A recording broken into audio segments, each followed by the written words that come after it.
In last week's episode, with the remarkable Max Tegmark, we covered topics ranging from the origin of the universe to the disturbing reality of slaughterbots, AI-enabled drones built to kill.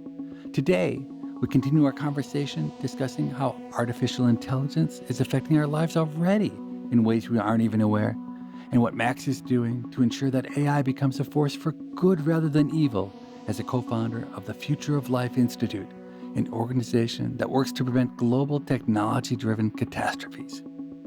If we get it right with AI, it will be the best thing that ever happened because we're no longer going to be limited by our own relative stupidity and inability to figure stuff out. Welcome to People I Mostly Admire with Steve Levitt. Max grew up in Stockholm before he moved to the U.S. to get his PhD at Berkeley. He was a tenured professor at the University of Pennsylvania before joining M.I.T's physics department. Just one quick note before we dive back into the conversation. Today's episode stands alone. There's no need to have listened to part one of the conversation, but there's also no harm. If you're the kind of person who likes to do things in order, go back and listen to part one first. Listeners have been incredibly enthusiastic about it.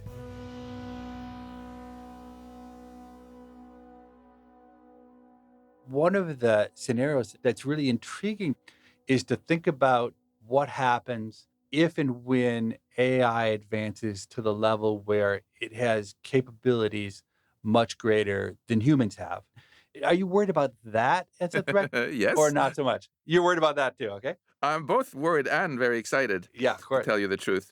Before we go into the future with superhuman AI, obviously another very relevant thing for right now is what artificial intelligence is doing to our democracy, because people are hating each other more and more. We're getting increasingly polarized into our little filter bubbles. And this is often blamed on opportunistic politicians or on social media. But if you look at the actual cause behind this, it's obviously artificial intelligence.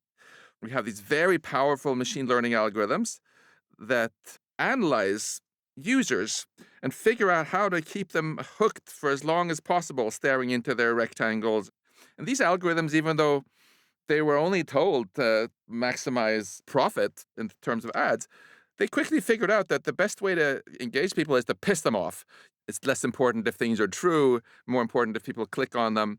It's had a very dramatic effect, I would say, on our democracies in recent years. People worry too much, maybe, still about the bots coming to kill them, like in silly Hollywood movies, and they should worry more about the bots coming to hack them, because that's already happening. And I'm very interested in how we can solve that problem and restore our democracy to functioning better. So you're talking about our incentives. Yes. And the incentive has always been to deliver news to people that people would like. And so yellow journalism back 100 and something years ago was an example where journalists were giving people what they wanted. And I think what you're saying is technology, AI, is just really good at figuring out how to exploit people's weaknesses, to take advantage of the fact that when I get on my phone, I'll keep on clicking on articles about the Kardashians, but I won't keep on clicking on articles about how important it is for the European Union to solve Brexit in the right way, for instance. Mm-hmm. And you believe that is, in some sense, an existential threat by undermining democracy and the smooth functioning of society. Yes, because I love the idea of democracy and I love the idea of the free market, incentivizing people to efficiently accomplish things that we want accomplished. But democracy works really well if people actually know what's going on. If people have a very skewed view of what's happening, then welcome to today's world. So one thing I know about you is that you don't just talk about things, you do something about it. So what are you doing to solve this problem? I'll confess, I made a New Year's resolution to my wife some years ago that I'm not allowed to whine about things if I don't actually do something about it. It's put up or shut up. So when the pandemic hit, I thought, okay, I'm going to spend all this extra time that I have now that all my travels and conferences were canceled to actually build something using machine learning, not to analyze and manipulate the consumers of news, but to instead analyze the providers of news. So I made some bots that just download millions and millions of articles from the internet and then have the machine learning read all these articles and then provide free tools for users who want to take a different approach to their news consumption. I think about it a lot in the same way as my food consumption. If you read Kahneman with System 1 and System 2, right, it's very clear that you want to use your System 2, your deliberative reasoning thinking, to decide your diet before you go to the supermarket, rather than just impulse buying random things that come in front of you because you always shop hungry or something like that. And if we can make our news diet more like this, that's very empowering, that we take control over what news we consume by asking, what do I actually want to learn more about, rather than just impulse clicking at the moment on whatever the algorithms have put in front of me. So what improvethenews.org does, that's the little free news aggregator we made, is you go in there and then you have these sliders. It's okay, I want to see now what my conservative uncle is reading. You can put the political slider to the right. Oh, now I want to see what my university classmate here on the left is thinking, and you put the slider over to the left. And it makes it very easy for you to get all these different perspectives of what's actually out there. And this is one of many projects that we're giving away for free, with the idea that machine learning has zero marginal cost because it's just code, right? So if we develop it in a university setting or a nonprofit setting, and it's just a website that has no ads on it, anyone can use it. And I'm hoping that we can, in this fashion, make it a lot easier for people, basically, to find out a more nuanced understanding of what's happening. Because today it's too hard. You have to do too much work to go out yourself and try to find all the different takes on the same story. So I downloaded your Improve the News app and played around. And what I found really fascinating about it is, look, I understand right and left. It's not hard for me to know which media outlets are left and which are right. But what was interesting is you have all these other dimensions like pro-establishment and anti-establishment and thorough versus breezy coverage of topics. And I actually had a lot of fun just maxing out on the different dimensions and getting a chance to see what news I'm shown in a world in which I say I'm an anti-establishment right-wing person versus a pro-establishment left-wing person. If I really want to do a good job of tailoring my news so I only get really crazy news, your app does a great job of doing that for me. Yeah, thank you. The reason that improvethenews.org works this way is because I'm a scientist. Scientists hate when people tell them, don't read this person's theory because it's wrong. This is exactly what Galileo fought so hard against, this kind of censorship where other people are like, oh, your feeble mind cannot handle being exposed to Breitbart or Counterpunch on the left or whatever. It's so insulting. It's so popular from big companies to always blame the consumer and say consumers are stupid. They want to have their prejudices confirmed, never want to hear anything they disagree with. So we're just going to show them that. Imagine if Galileo had put out a tweet saying, hey, Earth is orbiting the sun, actually, not the other way around. The Pope's fact-checking committee would totally have said, no, this is wrong. It violates our community guidelines. That's why they put him in house arrest, in fact. That's not proven to be very useful in science. David Rand, who's a professor here at MIT, has vindicated this scientific approach to truth-finding. What he found was that actually people are quite interested in being shown other perspectives if it's done in a respectful way. So explain the establishment filter on the Improve the News app, because I think it's something that most people don't even pay attention to in their news consumption. This idea that some news sources are, as you call it, pro, meaning part of the establishment, or critical, as you call it, meaning anti-establishment. I love data and what you can do with it. Since we had downloaded millions of news articles for this project, this wonderful student, Samantha D'Alonzo here at MIT, and I decided to see if machine learning could detect bias in a completely data-driven way. We told the machine learning to just try to predict which newspaper had written each article from just looking at the words, okay? Mhm. And it was amazingly successful. It discovered that there are a few thousands of words, in fact, that are like dead giveaways, that are very emotionally loaded. For example, if you have an article about abortion and it talks a lot about fetuses, it's more likely to be from the left. If it talks a lot about unborn babies, it's more likely to be from the right. If you find an article about Black Lives Matter and it talks a lot about protests, it's more likely to be from the left. If it talks a lot about riots, it's more likely to be from the right. But the beauty of it is I didn't make this up based on any kind of human intuition. The machine learning just discovered these are the words you should pay attention to. And then using them, it took all the 100 newspapers we had and classified them into this two-dimensional space of bias. And we looked at this and we're like, whoa, the x-axis looks exactly like the traditional left-right axis, because there is Fox on the right, CNN on the left. And then the other axis that discovered that was equally explanatory, the up-down axis, turned out to be this establishment business. So what you're saying is there is a right wing and a left wing dimension, which we're Mhm. all very attuned to, but much more subtle is that this establishment versus anti-establishment really is a function of how prominent and established the outlet is versus the upstart outlets. That Fox and CNN are very similar on this dimension. It's the one that you don't notice so much because establishment is basically all the big newspapers, which are very commercially driven. If you look at, for example, articles about military stuff, if the article talks about nuclear weapons or nuclear war, the machine learning would say this is definitely not from New York Times or from Fox News. It's from some very small newspaper who is criticizing the fact that we have so many nuclear weapons.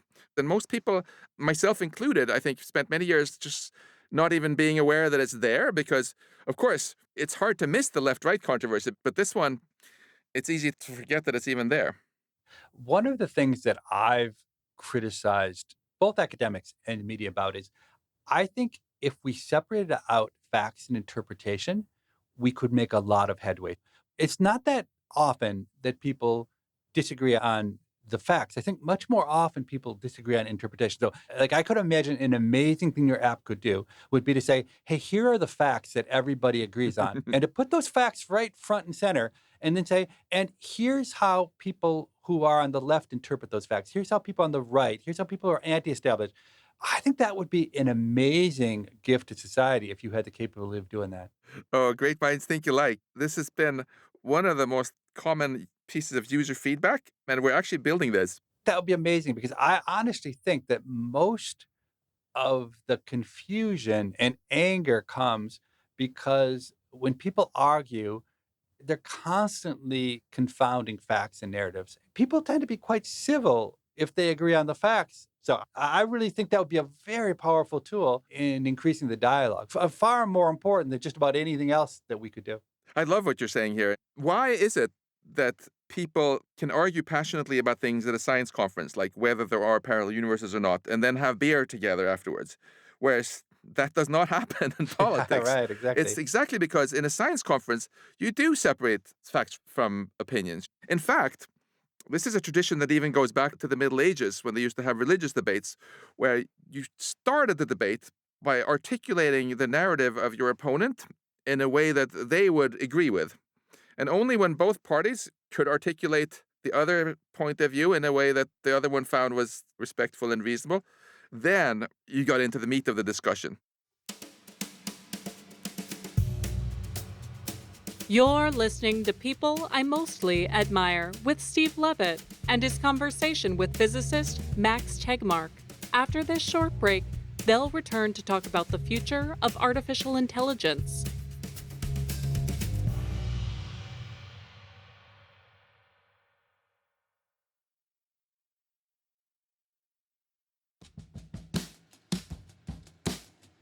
Hey, Steve. Hey, Morgan. So, since you're a big fan of experimentation and collecting data, we get a lot of requests from listeners who want to try an experiment in their own life, but don't really know where to begin. So, a listener named Albie L wrote in. He's a professional surfer, and he says that a change in the sport of big wave surfing has been the popularization of inflatable vests. These are vests that have CO2 cartridges in them, and when a cord is pulled, the vest inflates and brings the surfer to the water's surface. These vests have been a game changer for the sport. They prevent a lot of drownings and provide a lot of additional safety for surfers, which Albie acknowledges is really good for the sport. But he does feel like there's been a trade-off. He thinks that surfers, himself included, used to make smarter decisions before they were wearing the vests. They would fall a lot less and they surfed safer. Now, this is just a hunch of his, but it is true that the vests have emboldened a lot of inexperienced people to try big wave surfing, which is clearly a very dangerous sport. So Albie wants to figure out if the vests are having a larger positive or negative effect on the sport, and wants your advice on how he could go about collecting data. Do you have an answer for him? Let me just start by saying I've been on a tirade about teaching data skills in school. And if Albie had been taught the kind of data skills that we should be teaching people, he'd know exactly what to do next. It is a failure of our education system, which leaves Albie completely unable to think of how to do this. I should also say it's not just Albie. We get this question a lot about how to collect data. So we can use this as a model for other people too. Absolutely. It's what we should be doing in schools, but absent schools, let me step in and try to help a little bit. Okay. So first, let's take on Albie's question. It actually has a name in economics. It's called the Peltzman effect after Sam Peltzman, an old Chicago economist. And the idea is that you introduce a device that makes an activity safer, and the direct effect of that device is indeed to make things safer, but the indirect effect is to induce a behavioral response whereby people start taking more risks because they know that the device will help keep them safe. Now, whether in total the net effect is to make things safer or more dangerous is actually indeterminate. You need to look at the data to find that. Although I will say, empirically, I don't know of any very good cases where you can actually see a safety device making things more dangerous on net, although many people sometimes claim that. Okay, so how would you go about doing it? The key to any kind of causal analysis, and what Albie's after is causality. Right. He wants to know if there's a causal effect of introducing the CO2 cartridges into surfing, is to find two sets of people who otherwise you think would have had the same kinds of outcomes, except that one of them is exposed to the new cartridges and another isn't.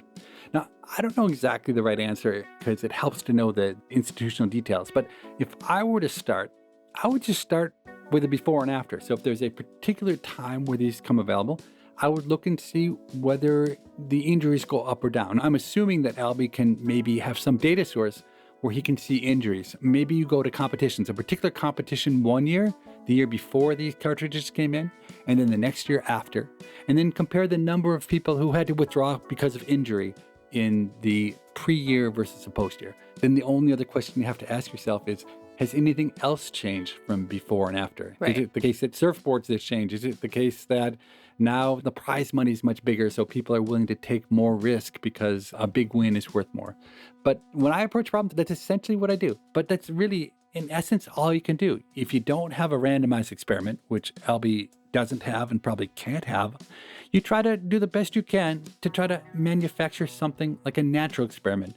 You look for cases where, for no particular reason except for luck, one group of people had the cartridges and another didn't. And in this case, the before and after is probably his best bet. So it sounds like you're really saying his best bet is to look for some comparison and try to find as little change as possible in that comparison other than wearing the vest or not wearing the vest. Yeah, and that is essentially the crux of what anybody wants to do in a world in which they can't run their own randomized experiment.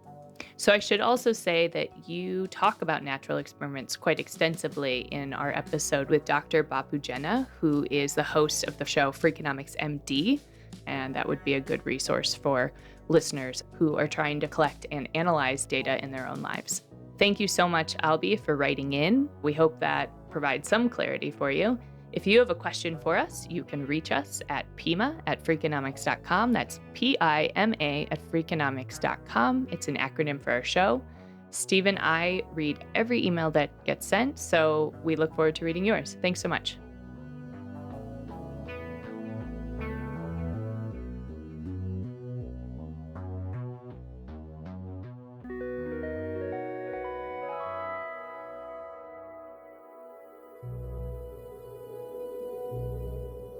The whole reason I invited Max to be a guest on this show is that I had read the incredibly interesting things he had written about the long-term implications of AI for society. 1.5 podcast episodes later, we haven't even gotten to the topic yet. Well, this is my last chance, and I promise you, I'm not letting him out of here until we've covered that topic. This has been an amazing discussion of the potential benefits and perils of AI in the short run. I just want to get your longer term perspective. So there is likely to come a time when AI goes beyond the capabilities of humans. Obviously, it could be for good, it could be for destruction. But what's your guess about what a future holds in which human intelligence is in many ways subservient to that of AI? What I think is pretty clear is that artificial intelligence will become the most powerful technology ever because intelligence is all about information processing, and there's no law of nature that says that can't be done better than in our warm, wet biological brains. And that means that AI will eventually become either the best thing or the worst thing ever to happen to humanity. So the really interesting question for me actually isn't to put odds on which way it's going to go, but to ask, what can we do now To influence it. How do we influence? Yeah. to influence it? Yeah. So what are you doing to influence the long-term trajectory of whether AI is the destruction of humankind or the greatest benefit we've ever had?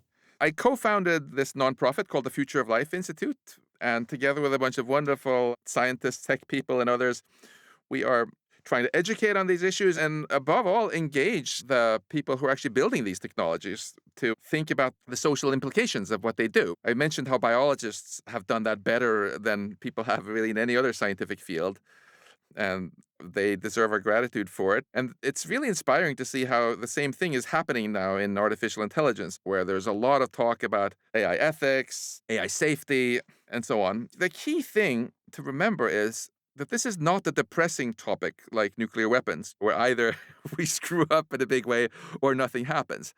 This is actually something where we could, on one hand, screw up spectacularly, or it could be this incredibly inspiring future because everything I love about civilization is a product of intelligence, human intelligence. So obviously, if we can amplify that with artificial intelligence to figure out how to cure diseases, to lift everybody out of poverty, and help life flourish, not just for the next election cycle, but for billions of years, that is such an incredibly exciting opportunity that we have. And it comes back to this idea of thinking of humanity as a child. We're very early still in what can become an incredibly long and rich life in the cosmos.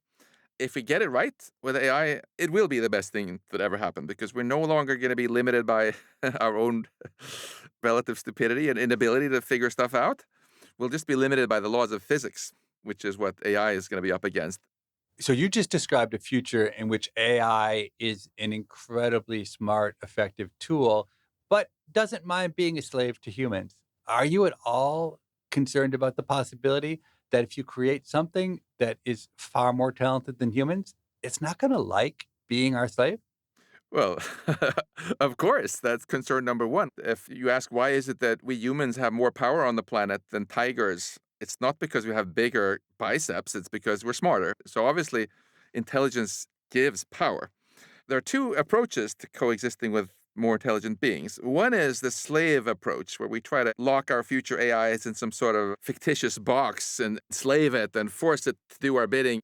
I don't particularly like that approach, both because I think it's ethically very sketchy, just as slavery has been in the past, but also because it's very likely to fail. If a bunch of 5-year-olds try to lock the world's smartest scientists in a box and force them to invent new technologies, they would probably break out too, right?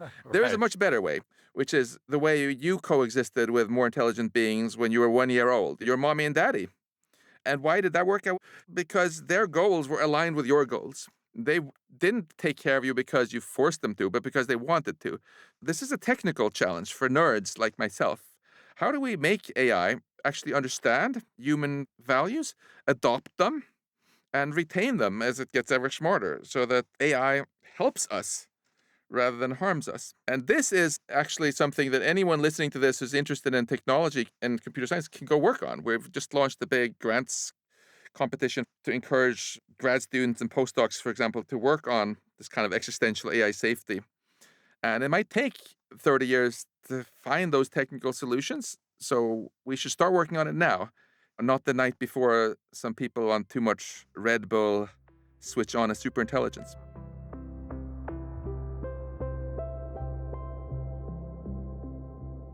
So you strike me as someone who's a rule breaker, a free spirit on all sorts of dimensions. In your book, you talk about how you would post your preprints at 12:01 a.m. I think that's such a good story about incentives and about creativity. Could you tell that story?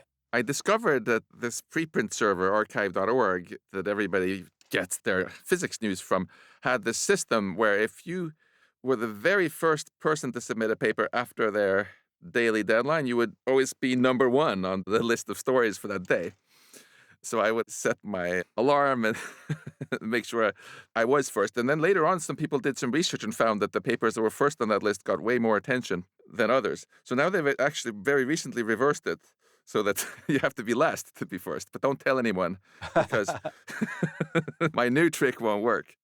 I think that's your economics training coming. That sounds very much like the thinking of an economist, looking at the incentives that are laid out by the server, which says if you log into the server at a certain time, it will give you more sites, and figuring out how to do that. I bet most of your colleagues don't think that way, which gives you an advantage. Well, more generally, I am a very meta kind of person. Whatever I'm doing, I love to take yet one more step back and see, hey, is there some way of even changing the process by which I do things, or a better way of selecting what to work on to have more positive impact? A lot of what's so good about you is you just don't follow the rules, and that's led you to amazing places. Do you think we should encourage more of that? Is there too much conformity being demanded by society? I think I would like a little bit more nonconformity than we have right now. I think science's successes have shown the value of nonconformity. Science is hard. And the reason we need this nonconformity and diversity of scientific thought is exactly because you can't predict in advance which ideas are going to work out and which ones are going to flop. And if you let a lot of people chase their ideas for what they think is likely to be true, we're more likely to actually find the truth. But can I end on an optimistic note again? Yeah, please. It's Great. so easy to get overcome by gloom when reading the news and think about all the things that could go wrong. If you come back to this metaphor of humanity as a young child, it's not enough to just tell them to be careful and not fall off cliffs and tell them about all the risks. You also have to encourage them to dream big. You really need the existential hope and the optimism. Humanity itself needs to dream big. And I would encourage everyone listening to this, spend some time next time you're having drinks with your friends, asking them about a really exciting high-tech future that they would love to live in. And try to flesh it out in a lot of detail. What would that world be like? What are the amazing things we can do with advanced artificial intelligence and advanced synthetic biology and so on and so forth? Because the more we can articulate this positive vision, the more likely we are to get to live in that future.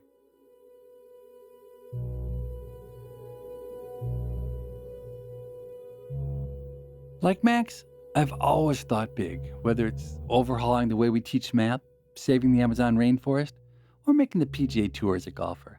And I've pretty much, well, actually always failed to reach my goals. But the thing is, I have a lot more fun chasing big goals, and I usually accomplish something along the way, even if it is a lot less than I hoped for. By the time I've realized I've failed, there's always some other crazy, impossible, even more tantalizing goal to go after. There's no shame in failing, and don't let anyone convince you otherwise. If you've enjoyed this conversation, check out Max's best-selling book. It's entitled Life 3.0, Being Human in the Age of Artificial Intelligence. Also, check out the Freakonomics radio episode number 477, entitled Why is U.S. Media So Negative? It pairs well with our discussion of Max's Improve the News app. Just one last thing. Scientists often lack information about public opinion that would help them navigate the ethical questions posed by new technologies. So my team at the Center for Risk, we built a site to gauge public opinion on the ethics of tomorrow's tech. Visit techethics.vote to make your voice heard. That's tech, like technology, ethics.vote. Thanks for listening, and we'll see you next week. People I Mostly Admire is part of the Freakonomics Radio Network, which also includes Freakonomics Radio, No Stupid Questions, and Freakonomics MD. This show is produced by Stitcher and Renbud Radio. Morgan Levy is our producer, and Jasmine Klinger is our engineer. Our staff also includes Allison Craiglow, Greg Rippin, Emma Terrell, Lyric Bowditch, Jacob Clementi, and Stephen Dubner. Our theme music composed by Luis Guerra. To listen ad-free, subscribe to Stitcher Premium. We can be reached at pima@freakonomics.com. That's PIMA@freakonomics.com. Thanks for listening. I want to make sure I don't get run over by a bus. I want to make sure I don't get murdered. A terrible strategy for career planning, right?